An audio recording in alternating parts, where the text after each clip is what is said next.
Welcome back to the Cozy Rosy Crochet channel, and today I'm sharing with you the first of 4 patterns that make up the cotton grass sparse set in a little mini crochet along. So the cotton grass washcloth is made using 2 colours and it is super squishy, and I'm going to show you how I made it extra squishy. Now before we get started, don't forget to hit that subscribe button and of course the notification bell, because you don't want to miss out on any other of these cotton grass spar patterns and my other tutorials and patterns too. Let's find out the materials we're going to be using today to make this washcloth. All the patterns in the cotton grass sparse set use the same weight yarn and hook size. So we're going to be using a 5mm crochet hook today. I'm using my Tulip Etimo here today, and I'm going to be using, this is colour A and this is my colour B. So for colour A, I'm going to be using 2 strands of Paint Box Yarns Cotton DK, which is the same as a size 3 yarn. You can opt just to use an Aran weight yarn or a worsted weight yarn, as I'm using for my colour B. I simply don't have any Aran weight cotton left in my stash, so I'm double stranding. Now for colour B, I'm using this rosy pink, which is colour number 622, and this is an Aran weight yarn, which is the same as a size 4 worsted. Now I'm using 100% cotton. You can of course opt for a cotton blend if you want to. I know that a lot of people prefer to go for 100% cotton, especially for things that they're using on the skin. For some people this can be a little bit too rough. After a few washes it really does soften up, and you can see how well it wears after a few washes too. This is actually my washcloth that I use, and you can see it's super squishy, and I think that's mainly because of the weight of the yarn that's being used that gives it an extra squish. So gather all of your materials and let's get started. So for the cotton grass washcloth, we're going to start with our main colour, which for me is this paper white, and we're going to start by making a slip knot and placing that onto our hook.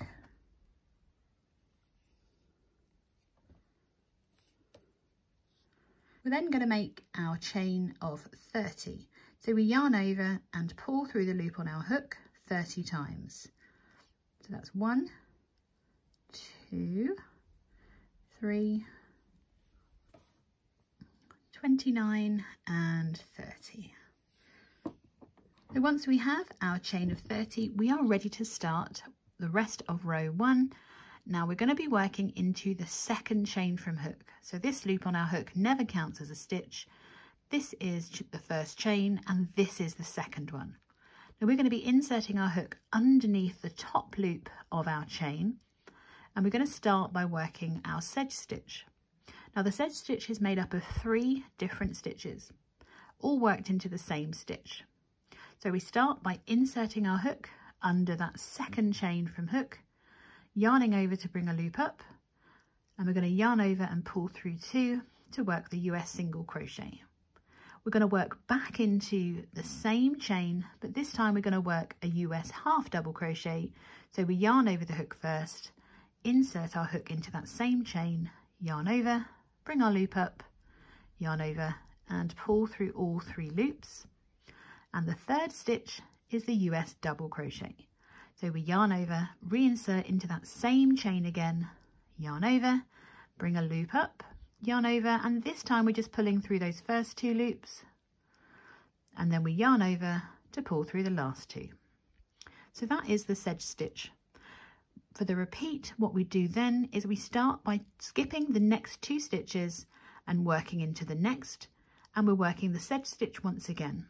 So we're inserting our hook under that top loop of our chain, yarning over to bring a loop up, and then we yarn over and pull through 2 to work our single crochet. We're going to reinsert our hook, but we yarn over first, reinsert, yarn over to bring a 3rd loop up. We're going to yarn over and pull through 3, and then we've worked our half double crochet, and that final stitch is the double crochet. So we yarn over, insert, yarn over, bring a loop up, yarn over to pull through those first 2 loops, yarn over and pull through the last 2. We're going to repeat this all the way down our chain. So we skip the next 2 chains and work into the next, beginning with our single crochet. So bring a loop up, yarn over and pull through 2, then our half double crochet, yarn over, insert into the same chain, bring your third loop up, yarn over and pull through all 3. And then our third stitch, we're working the double crochet, so we yarn over, insert, yarn over, pull through those first 2 loops, and then yarn over to pull through the last 2. And then repeating that down until we have just 1 chain remaining. So continue to repeat that all the way down and I'll meet you there. So we're skipping the next 2, inserting into that next chain to work a single crochet. We yarn over to insert to work the half double crochet, and then we yarn over a third and final time to work the US double crochet. So I'll meet you back when you have just 1 chain remaining. So when we have just that 1 chain remaining, we are going to be working a single crochet into that last chain. Now I'm showing you what mine looks like at the end of row 1. So if yours is a bit curly, please don't worry. I'm just going to give it a tug and give it a pull and it will straighten out nicely. So at the end of row 1, you should have 10 sedge stitches and 1 single crochet. 1, 2, 3, 4, 5, 6, 7, 8, 9 and 10. We are going to go straight into row 2 and we start with our turning chain of 1. Now this turning chain does not count as a stitch, so we are going to work into the stitch directly underneath that chain 1 and we're going to work our sedge stitch right in there. So we're going to insert our hook into that stitch to work that single crochet. We're then going to yarn over, work back into the same stitch to work our half double crochet, and then finally we yarn over, insert into that same stitch again to work our double crochet. We're then going to skip the next 2 stitches. So we're skipping 1, 2, and there's number 3. It's very small in comparison. Yours may look the same as mine, but that is where we're going to be inserting our hook. So this is our double crochet from the previous sedge stitch. There's that half double, and this is the single crochet, and it's into this stitch where we're going to work the next sedge stitch. So we skip 1, 2, and then insert our hook into that small stitch to work our next one. So we work our single crochet, yarn over to insert for our half double crochet,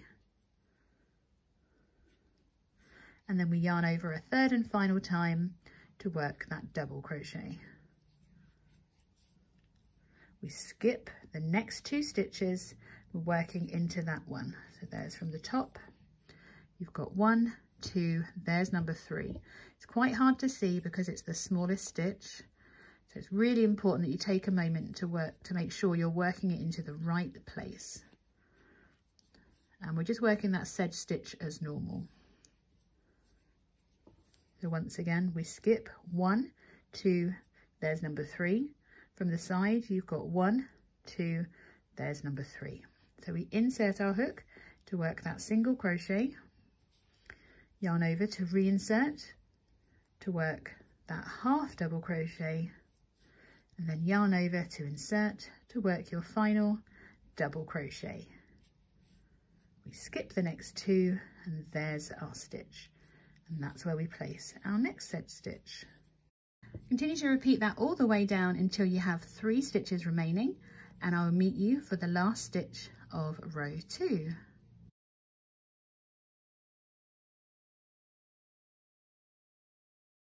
So once you have just your last 3 stitches remaining, we're going to skip 1, 2, and then your first single crochet might be turned away from you. We're going to work a single crochet. So we're just inserting our hook through that last stitch and working 1 single crochet. So at the end of row 2, your stitch count should remain the same. You've got 1 single crochet and 10 sedge stitches. So for rows 3 to 15, we're repeating row 2. So we chain 1 and work our first sedge stitch into the same stitch as our chain 1. So our single crochet, our half double crochet and our double crochet, all into that same stitch as our chain 1. And just like before, we skip the next 2 stitches before working into that single crochet from the row before. So we're going to repeat that for a total of 15 rows. So rows 3 to 15, we're repeating this once again, making sure we do our turning chain of 1. And then I'm going to meet you for row 16, where we're going to be changing colours and getting ready to finish our washcloth. I will see you shortly once you've worked rows 3 to 15. So once you've finished row 15, we're going to be changing colour to our contrast colour. So I'm going to do that by working my final stitch once again, but this time I'm stopping halfway through to change to the contrast colour. So I'm going to yarn over and bring my loop up and just pause there. Pick up my contrast colour, just place that with the tail at the back and bring it through, tightening on that main colour just to secure. Oops. We can then make our turning chain for row 16 and we are ready to continue, but this time we're working in our contrast colour. Now normally I would weave these ends in as I go, but I'm going to show you an edging for this washcloth that will give it a really nice finish, so we can use that edging to hide our ends if we want it instead. So we're just going to continue to work our sedge stitch as normal, working our single, half double crochet and our double crochet, and then continuing across our row, working the sedge stitch into the top of that single crochet from the previous row. Remember, we're skipping those 2 stitches and then placing our next sedge stitch into that next stitch. Continue to repeat this all the way across, and I'll meet you when you have those 3 stitches remaining, because we're going to be changing back to our main colour again. I'll meet you there in a moment. So I've reached my last 3 stitches and I'm ready to work that last stitch, but I need to fasten off my main colour because we need to add it back on again. So I'm going to skip the next 2 stitches, insert my hook into that final stitch and pause there, ready to add in that main colour once again. So I'm just going to grab that, place it over the hook and just bring it through, pull down on my pink colour just to secure, then I'm ready to work my chain of 1, ready to continue into row 17. So row 17 to 20 is the same as we've been doing, it's just working that sedge stitch, but this time in our main colour. So this is the final 4 rows of the washcloth itself. So continue to work your sedge stitch into those single crochets from the previous row, but this time in your main colour for 4 more rows, for row 17, 18, 19 and 20. And I'm going to meet you to work an optional edging if you want to. It really does give a nice polished finish to our washcloth. So I'll meet you at the end of row 20, ready to work the edging. So I've reached the end of row 20 and you should have almost a nice right side of your project here. So you see where my tails are. I'm going to make this where I can see the right side of my sedge stitch in the other colour. That's going to be the right side of our project. So if you wanted, you can end your project here and fasten off. There's no need to add an edging unless you really want to, but if you would like to, I'm going to show you how to do it. So we're going to start by making a chain of 1 for the edging and then turning our work so that we have the right side of our project facing us. And we're going to work in the round, placing some corners in to make everything nice and neat. So we've got our single crochet here. So we've done our chain 1. We're going to work 1 single crochet into the top of that single crochet from the previous row. And to continue our edging, we're going to be working into the top of our double crochet with a single crochet. We're then going to work a single crochet into the next stitch, but we're going to skip our single crochet. So we skip the next and then work 1 single crochet into the next 2 stitches, skipping the next. So we work 1 single crochet, a second single crochet before we skip the next. 1 single crochet, 1 single crochet and we skip the next. We're going to repeat this all the way across. You just continue to repeat that all the way across, and then we'll reach our next corner. And once we have just our 1 stitch remaining, we are going to single crochet into that last stitch. We chain 1, and then we single crochet into the same stitch. You may have noticed that I just rotated my work, because this time we're going to rotate to work down the ends of our rows. We're going to work into the end of each row, placing 1 single crochet. So we're working a total of 20 single crochets all the way back down to the base of our washcloth here. And that is where I'm going to meet you. So we're working into the ends of our rows, working 1 single crochet. So that's 1 and 2,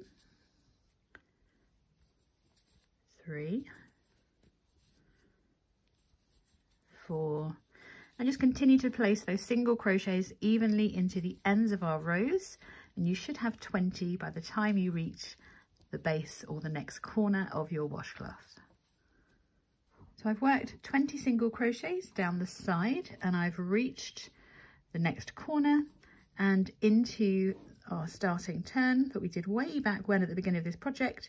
We're going to place our next corner, which is of course a single crochet, a chain 1, and a further single crochet back into that same space.